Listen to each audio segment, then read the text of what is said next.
पद पर बैठा होने वाला परमात्मा है। सबसे बड़ा पद तो उसी का है। और दुनिया को कुछ बांट रहे हो, कोई भी कुछ भी, उनकी झोली में भी झोलियां भरने वाला कोई तो है, उसी का नाम तो भगवान है। उससे बढ़कर क्या है दुनिया में।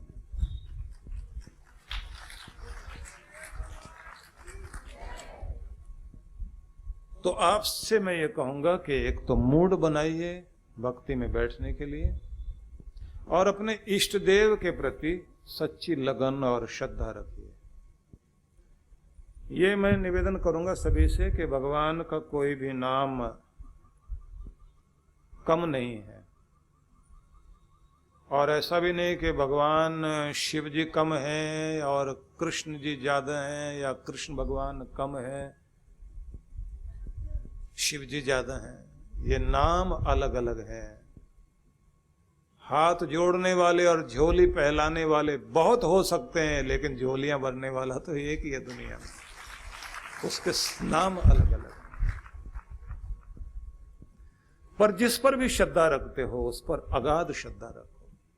अगर आपकी राम पर श्रद्धा है तो अगाध श्रद्धा रखिए, क्योंकि वही नाम आपको उस प्यारे से जोड़ देगा। अगर आपकी कृष्ण पर श्रद्धा है तो कृष्ण नाम को ध्यान में रख लेना, अगाध श्रद्धा पैदा करना। कृष्ण भगवान के कितने सारे नाम हैं। 1008 नाम जपें या 108 नाम जपें, विष्णु सहस्त्र नाम का पाठ करें आप जब, या फिर गीता में पढ़ें।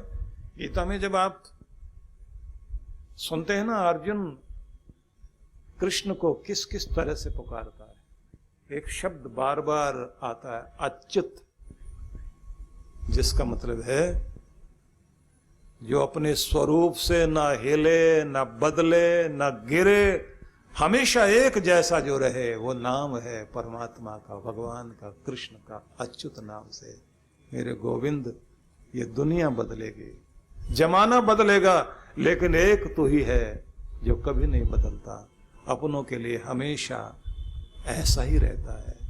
इसलिए कृष्ण को अर्जुन अच्युत कहकर बोलता है। जब आप कहते हैं अनंत, तो क्या ध्यान में आता है? दुनिया अंत वाली है। दुनिया की हर वस्तु का अंत होगा, लेकिन जिसका न आदि है न अंत है, वही तो है अनंत भगवान। तो जब आप कोई भी नाम बोलते हैं वो श्रद्धा रखो। जब आप उसे कहते हैं अरिसूदन,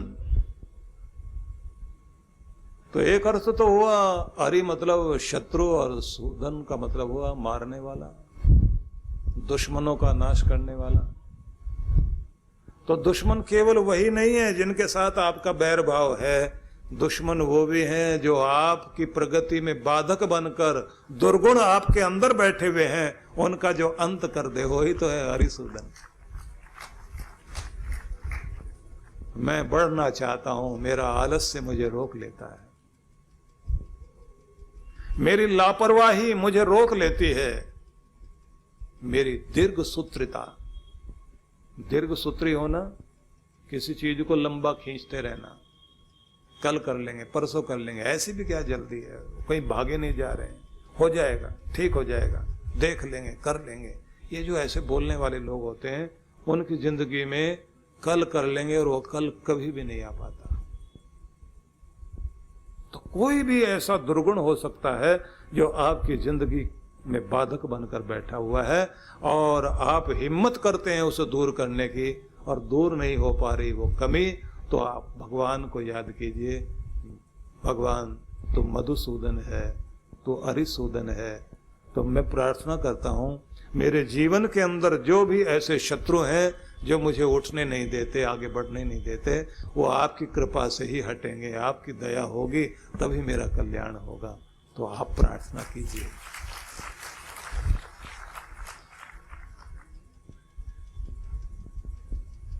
एक शब्द और है, कृष्ण को आद्य कहा गया, आदिमूल, सर्वप्रथम तुम ही हो।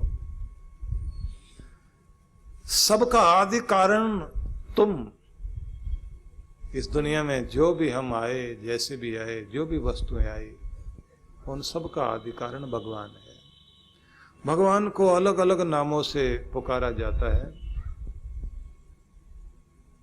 ऐसा ही एक नाम जो हम लोग कृष्ण रूप में जब पुकारते हैं ना, तो यहाँ ऐसे कृष्ण का मतलब काला या श्याम ही नहीं है। इसका एक मतलब होता है कर्षयति, आत्मवत करोति, अनंत्वेन, खींच लेता है जो, और अपने जैसा आनंद में जो कर देता है, उसी का नाम तो कृष्ण है। जो अपनी तरफ खींचकर हमें आनंद से जोड़ दे, वही तो है हमारा गोविंद। और गोविंद का अर्थ होता है अंतर्यामी। गो नाम है इंद्रियों का। इन इंद्रियों के द्वारा जो कुछ हम जानते हैं, उनके अंदर भी जो भावना आती है, उसको जो पहले ही जान ले, अंतर्यामी भगवान। तो जब आप कहते हैं गोविंद, तो अंतर्यामी भगवान। तो ये तो मैंने एक कृष्ण नाम को लेकर के कहा। ऐसे जो शिव जी को मानते हैं, जो राम जी को मानते हैं, जो नारायण को मानते हैं, एक एक शब्द को पकड़कर उसकी भाव भावना में इतने भाव विभोर हो जाइए। जैसे पतंजलि ऋषि योग दर्शन में कहते हैं ना, तज्जपस तदर्थ भावनम। तुम्हारा जाप, उसके पीछे की भावना, दोनों का मेल हो जाए। जैसी भावना वैसा जप, जैसा जप वैसी भावना यदि हो तो जप फिर सफल होता है।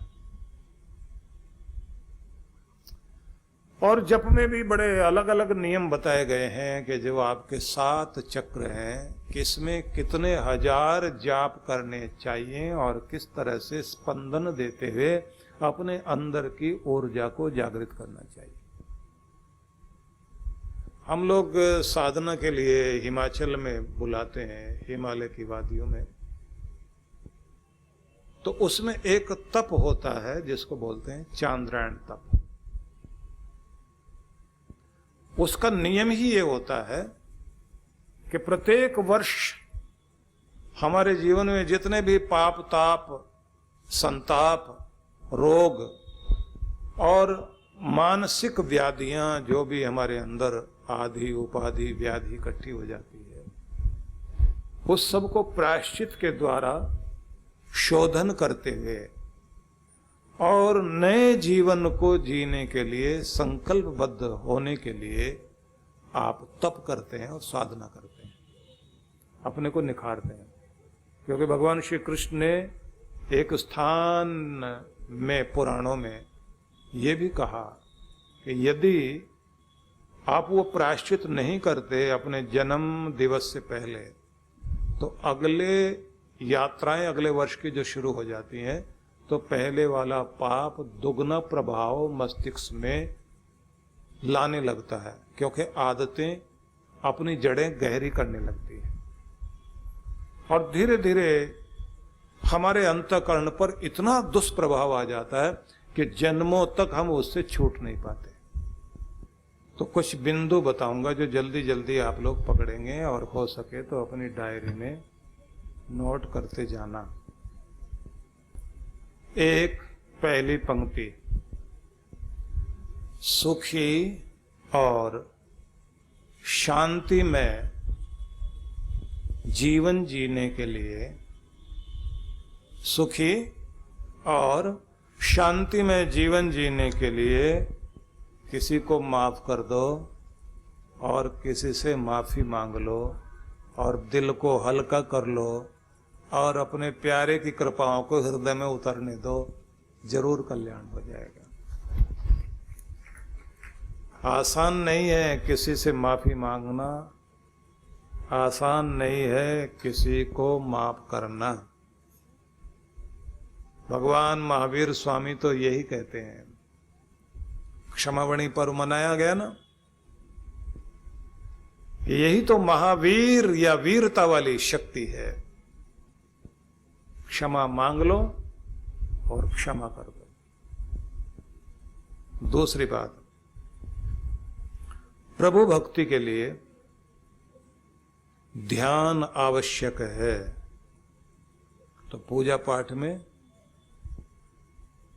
ध्यान जोड़िए।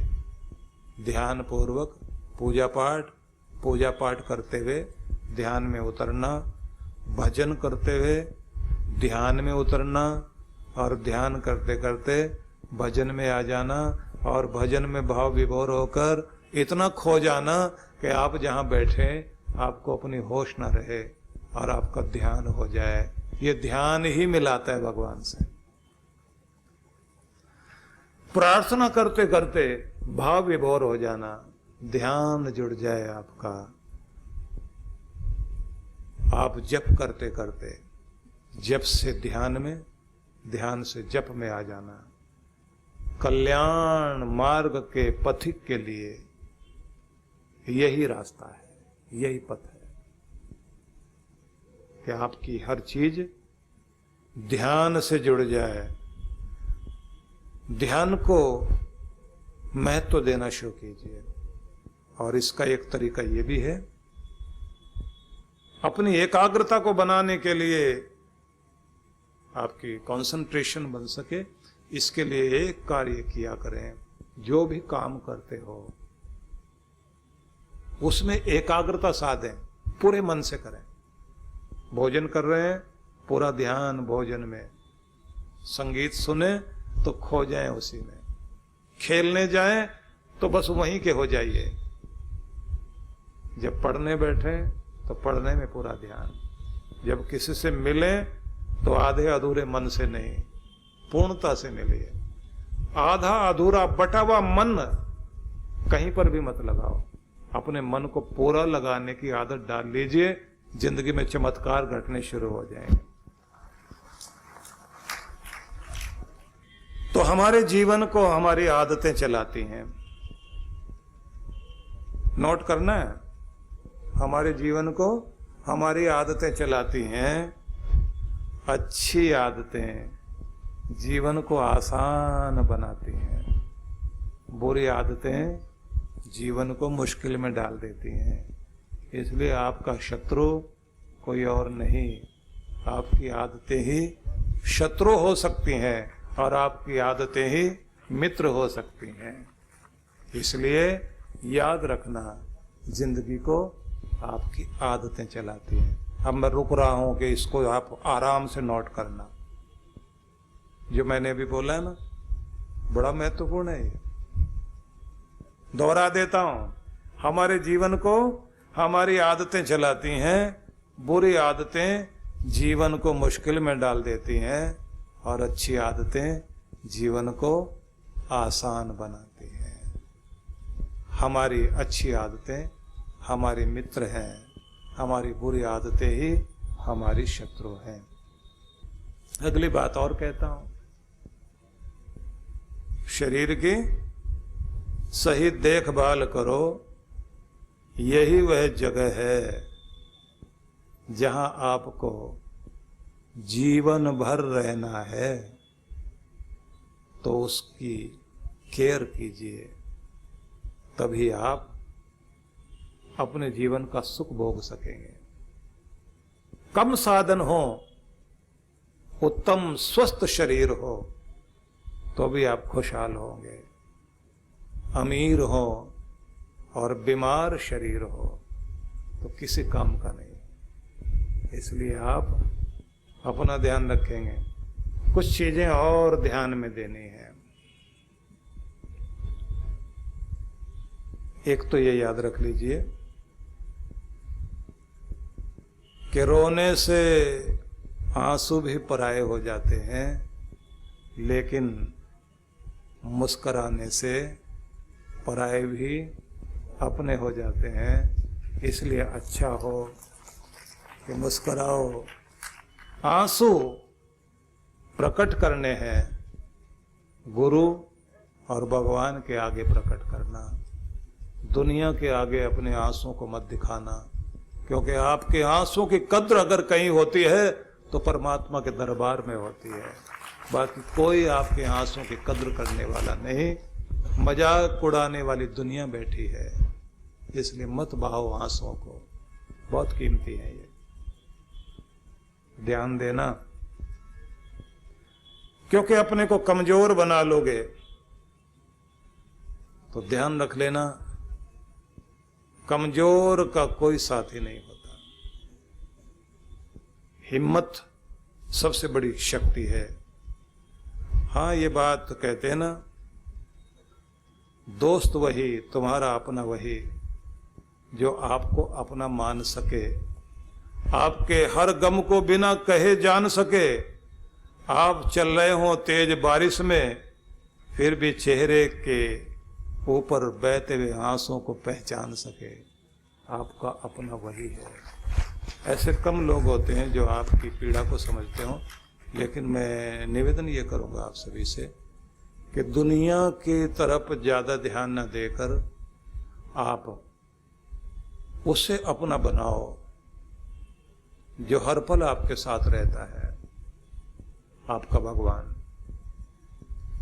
तो समय निकाला करो उसके लिए, क्योंकि हम वासी उस देश के, वहां रहने वाले लोग हैं हम, जहां 12 माह विलास, प्रेम झरे बिगसे कमल, तेज पुंज प्रकाश, वहां के रहने वाले हैं हम, जहां हर पल आनंद झरता है, जहां प्रकाश फैला हुआ है, कृपा के फूल झर रहे हैं, उस जगह जाकर बैठिए। किशोर कुमार थे ना, बहुत बड़े गायक, उन्होंने एक गीत लिखा, खुद ही धुन बांधी, खुद ही गाया। क्या बोला था उन्होंने? आ लेके चलो तुम्हें ऐसे नीले गगन के तले, जहां गम भी ना हो, आंसू भी ना हो, बस प्रेम ही प्रेम फले। तो ऐसी दुनिया में कोई जगह नहीं है भाई, और अगर जगह है तो केवल भगवान का धाम है, वहीं पर ये स्थिति है। तो वहां बैठना सीख जाइए, रोज मिला करो भगवान से। कोई आपको समझे ना समझे, लेकिन आपका भगवान तो आपको जरूर समझता है। कोई आपको, आपके दर्द को दूर करने की कोशिश करे ना करे, लेकिन जिसके दर पर जाकर सबके आंसुओं का हिसाब होता है और जो सबकी पीड़ाओं को मिटाता है, ऐसा संकट मोचक अगर कोई है तो केवल भगवान है। इसलिए आप सबसे ये कहूँगा, नाम जपिए, सहारा आपका कोई और बने ना बने, भगवान ही आपका अपना सहारा है। झुग्गी झोपड़ियों में सिसक रहे निर्धन बेसहारा बच्चों के लिए प्रगति की सोच रखने वाले, इनके सपनों को साकार करने के लिए इन बच्चों की ही क्षमताओं को बल देने का संकल्प लेकर चलने वाले परम पूज्य श्री सुधांशु जी महाराज एवं डॉक्टर अर्चिका दीदी के पावन सानिध्य में बाल कल्याण योजनाओं को विश्व जागृति मिशन के तहत पिछले कई वर्षों से संचालित किया जा रहा है। इसके लिए पूज्य श्री द्वारा झारखंड के नक्सली प्रभावित आदिवासी क्षेत्रों रुक्का खूंटी में निर्धन बच्चों के संपूर्ण विकास के उद्देश्य से पिछले कई वर्षों से स्कूल चलाए जा रहे हैं। बच्चे समाज और देश का भविष्य है। इनके उत्थान के लिए यदि आप भी बाल विकास योजनाओं में अपना सहयोग देना चाहते हैं तो ऑनलाइन डोनेशन के लिए लॉगिन करें www.vishwajagritimission.org। जीवन संचेतना लाखों पाठकों की बुद्धि को सच्चेतना से और हृदय को सद्भावना से परिपूर्ण करने वाली मासिक पत्रिका जीवन संचेतना। ये देववाणी है परम पूज्य श्री सुधांशु जी महाराज के उपदेशों को पढ़ने एकमात्र समान उपयोगी मासिक पत्रिका जीवन संचेतना। सदस्यता शुल्क भारत में।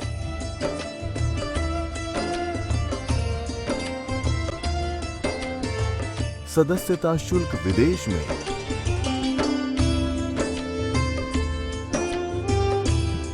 यदि आप जीवन संचेतना की सदस्यता प्राप्त करना चाहते हैं तो इस पते पर संपर्क करें। विश्व जागृति मिशन, आनंद धाम आश्रम, नांगलोई नजफगढ़ रोड, बक्करवाला मार्ग, नई दिल्ली